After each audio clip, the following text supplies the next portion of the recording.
అంటే ఈ అంగన్వాడీలు స్టార్ట్ కాకముందు చాలా వరకు తల్లులు ప్రసవ వేదనలో ఉన్నప్పుడు తల్లులు చనిపోవడం, శిశు మరణాలు జరగడం, వెయిట్ తక్కువ పుట్టడం, పిల్లలు ఇలాంటి సమస్యలు వస్తుంటే 1975లో అంగన్వాడీ కేంద్రాలు అనేవి దేశం నిర్మించడం జరిగింది. అంటే సుమారు ఇప్పటికీ 50 సంవత్సరాలు అవుతుంది ఈ అంగన్వాడీ కేంద్రాలు నిర్మించి. దీనికి గల కారణం ఒక తల్లి ఆరోగ్యంగా ఉండి శిశువు ఆరోగ్యంగా ఉంటేనే దేశం కూడా ఆరోగ్యంగా ఉంటుందనే ఉద్దేశంతోనే ఇది నిర్మించడం జరిగింది. చాలా మంది ఆడపిల్లలకు, పేదింటి ఆడపిల్లలకు ఇంట్లో సరిగ్గా అందరికి ఒక రకంగా ఉండకపోవచ్చు, ఒక రకమైన పరిస్థితులు ఉండవు. ఒక తల్లి తర్వాత తల్లి లాంటి స్థానం ఈ అంగన్వాడీ ఉద్యోగులని.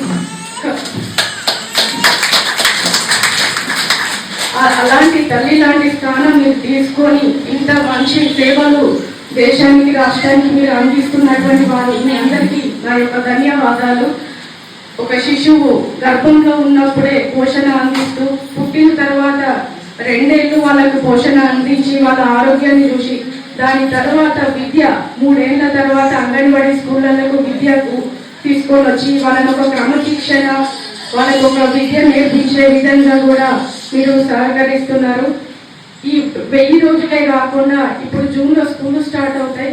మరి ప్రభుత్వం 5 ఏళ్ల వరకు పిల్లల్ని స్కూల్కి పంపద్దు అనే నిబంధన పెట్టింది. కానీ ఇప్పుడున్న పోటీ ప్రపంచంలో కాంపిటీషన్ ఎక్కువై 3 ఏళ్ళు రాగానే కార్పొరేట్ స్కూళ్ళకు పంపిస్తూ ఉన్నారు. ఎల్కేజీ అని, నర్సరీ అని, ప్రీ నర్సరీ అని. అవన్నీ కాకుండా మీరు టీచర్లందరూ ఈ తల్లులందరికీ మీరే అవగాహన తెప్పించి మొదటి ఇల్లు తల్లి ఒడిని దాటి బయట ప్రపంచంలోకి మొదటి అడుగు అంగన్వాడీ కేంద్రాలకి శిశువు అడుగు పెట్టే విధంగా మీరు అవగాహన తల్లులకు తెప్పించాలి.